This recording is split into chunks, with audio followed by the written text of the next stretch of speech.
ठीक है, बहुत बहुत धन्यवाद आपका हितेश जी हमारे से जुड़ने के लिए। भूपेन जी आपका भी बहुत बहुत शुक्रिया इस चर्चा में शामिल होने के लिए। आगे बढ़ते रायपुर की ओर करेंगे। बीजेपी राष्ट्रीय कार्य समिति की बैठक से रायपुर लौट आए हैं अरुण साहब। रायपुर लौटते ही अरुण साहब ने सीएम भूपेश बघेल पर निशाना साधा। धान खरीदी पर मुख्यमंत्री के बीजेपी को दिए गए जवाब पर उन्होंने कहा कि सीएम विपक्ष के किसी भी सवाल पर जवाब नहीं देते हैं। विपक्ष के सवाल पर सीएम इधर उधर की बातें करते हैं। भूपेश बघेल ने भाषण देने के अलावा कोई काम नहीं किया है। विधानसभा चुनाव की तैयारियों पर भी मंथन हुआ है बैठक में, इस बात का भी उन्होंने जिक्र किया है। 4 सालों में राज्य में कांग्रेस की सरकार ने कुछ भी नहीं किया है। आज एक प्राइमरी स्कूल भी नहीं बना है, न पुल, पुलिया, सड़क, स्कूल, अस्पताल, किसी तरह का कोई काम विकास का इन 5 वर्षों में राज्य की कांग्रेस सरकार ने नहीं किया है। हर मोर्चे पर राज्य की कांग्रेस सरकार फेल रही है। देखिए, कभी भी जब विपक्ष की ओर से, जनता की ओर से आरोप लगता है, प्रश्न पूछे जाते हैं, तो मुख्यमंत्री जी उसका उत्तर देने के बजाय प्रत्यारोप करते हैं। ये संवैधानिक दायित्व से भागने का काम है।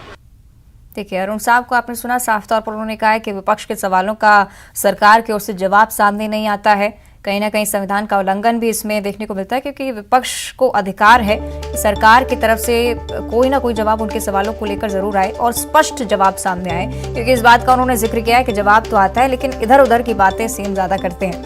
लेकिन जिस तरह से हम जिक्र मध्य प्रदेश के लिए कर रहे थे कि बीजेपी राष्ट्रीय कार्य समिति की बैठक के बाद जो जोश देखने को मिल रहा है बीजेपी के लोगों में, बीजेपी के कार्यकर्ताओं में, नेताओं में, वो कहीं ना कहीं इस ओर भी इशारा कर रहा है कि जमीनी स्तर पर अब सशक्तिकरण को लेकर बीजेपी इस बैठक में मंथन कर चुकी है। इस पार्टी को लेकर, कार्यकर्ताओं को लेकर कैसे जमीनी स्तर पर मजबूती हासिल करनी है, इसको लेकर भी चर्चा हुई है। और उसी जोश का रिफ्लेक्शन छत्तीसगढ़ बीजेपी के नेताओं में भी देखने को मिल रहा है। अरुण साहब जैसे ही वापस आते हैं, रायपुर लौटते हैं, वैसे ही सीधे सीएम भूपेश बघेल की ओर निशाना साधते हैं। धान खरीदी का मुद्दा, जिसको लेकर पहले भी चर्चाएं हो चुकी हैं, विपक्ष की तरफ से सवाल उठाया जा चुका है कि किस बात का क्रेडिट आखिर सरकार लेती है। 90% पैसा केंद्र सरकार दे रही है। इसको लेकर भी जवाब कांग्रेस की तरफ से सामने आया, लेकिन वो भी स्पष्ट नहीं नजर आया अरुण साहब को। और साफ तौर पर उन्होंने कहा कि धान खरीदी पर भी मुख्यमंत्री ने जब जवाब दिया तो इधर उधर की बातें ज्यादा कर रहे थे, सवाल का स्पष्ट जवाब उन्होंने नहीं दिया है, जो कि एक बड़ी गलती है सरकार की तरफ से। साथ ही ये भी उन्होंने कहा कि भाषण देने के अलावा सीएम भूपेश बघेल की तरफ से कोई काम नहीं किया जाता है। सहयोगी ममता हमारे साथ जुड़ी हुई है, ज्यादा चर्चा हम करेंगे। ममता, तमाम मुद्दे हैं जिसको लेकर विपक्ष की तरफ से सरकार पर निशाना साधा जा रहा है, लेकिन बड़ी बात यह है कि उस जोश का हम जिक्र कर रहे हैं जो कि बीजेपी राष्ट्रीय कार्य समिति की बैठक के बाद बीजेपी के लोगों में देखने को मिल रहा है।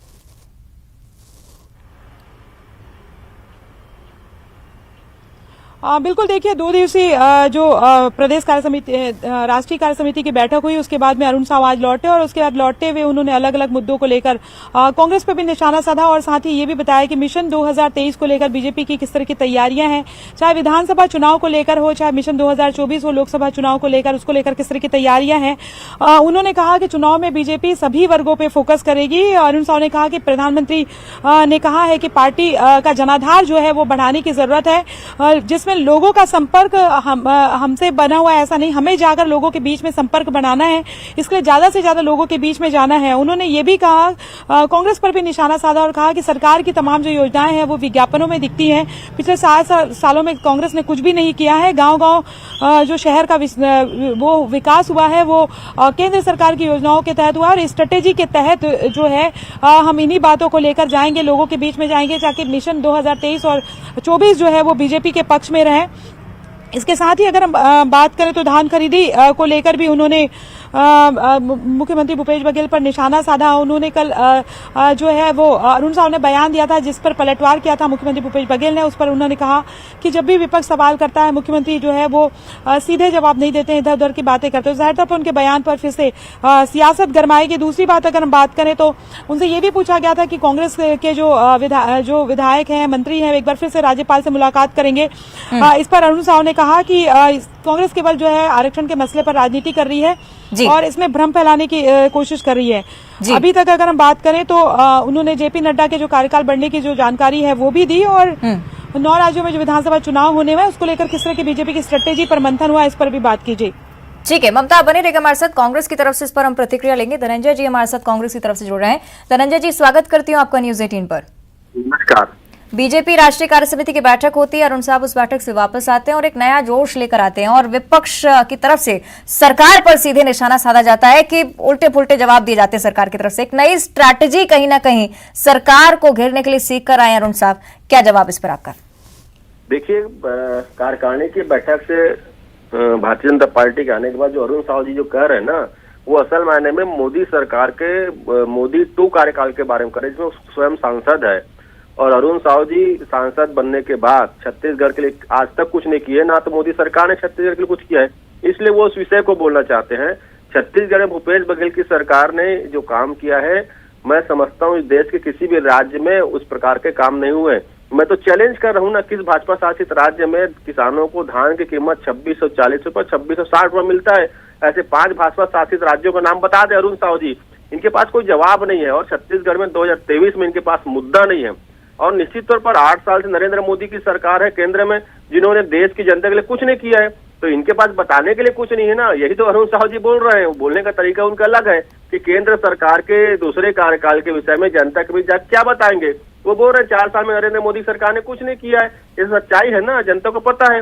अब भूपेश बघेल की सरकार ने जो गोधन योजना शुरुआत की है, केंद्र सरकार उसको पुरस्कृत करती है। भूपेश बघेल की सरकार संस्कृति के लिए काम कर रही है। भूपेश बघेल की सरकार में जो नगरीय निकाय को जो पुरस्कृत करने का काम केंद्र सरकार कर रही है, तो इसमें समझ में आता है कि झूठ बोलने का काम भाजपा नेताओं का है। ठीक है धनंजय जी, हम बीजेपी की तरफ से भी प्रतिक्रिया लेंगे। हमारे साथ श्री चंद्र सुंदरानी जी जुड़ रहे हैं बीजेपी की तरफ से। श्री चंद्र जी, बहुत स्वागत करती हूँ आपका न्यूज 18 पर। जी धन्यवाद। जी, कांग्रेस की तरफ से लगातार श्रीचंद जी आरोप लगाया जा रहा है कि कोई मुद्दा नहीं है विपक्ष के साथ और विपक्ष के पास ऐसी कोई बात नहीं है जिसको लेकर वो सरकार को घेर सके और इसीलिए कुछ ना कुछ बयान देना जरूरी होता है, इसलिए कुछ भी अरुण साहब बोल रहे हैं। अवंतिका जी, बहुत सारे मुद्दे हैं, भरपूर मुद्दे हैं इस सरकार के खिलाफ। 36 वादे किए, 6 वादे पूरे नहीं किए। दूसरी बात, ये गोधन योजना को गिनाते हैं या धान खरीदी के मुद्दे को गिनाते हैं, ठीक है, इस मुद्दे पे तो मैं नहीं बोलूंगा, लेकिन बाकी सारी बातें अगर इन्होंने एक बड़ा कोई सड़क बनाया हो, विकास किया हो, सड़कों का चौड़ीकरण किया हो, कोई ब्रिज बनाया हो प्रदेश में एकाध, जो आज सारा जो ढांचा दिखता है पूरा डॉक्टर रमन सिंह जी की सरकार का बनाया हुआ है, एक भी उपलब्धि है क्या इनकी? हमारे राजधानी में भारतीय जनता पार्टी ने जो विकास किया, पूरे प्रदेश में जो विकास किया, उसी और अरुण साहु जी ध्यान आकर्षित कर रहे हैं कि 4 साल में इन्होंने पीडब्ल्यूडी के माध्यम से या अन्य विभागों के माध्यम से, मुख्यमंत्री सड़क योजना के माध्यम से कोई बड़ी सड़क का निर्माण किया क्या? सिवाय सिक्कड़ लगाने के काम कोई नहीं कर रहे, गड्ढे पाटने का सिर्फ काम कर रहे हैं ये लोग। पिछले 4 साल में एक जगह कोई निर्माण का काम हुआ हो या एक ऐसी योजना बनी हो जिससे छत्तीसगढ़ की आम जनता तक लाभ पहुंचे।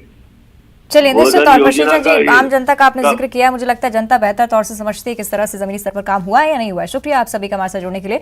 और अब भोपाल से बड़ी खबर का रुख करेंगे। विकास यात्रा को लेकर तैयारी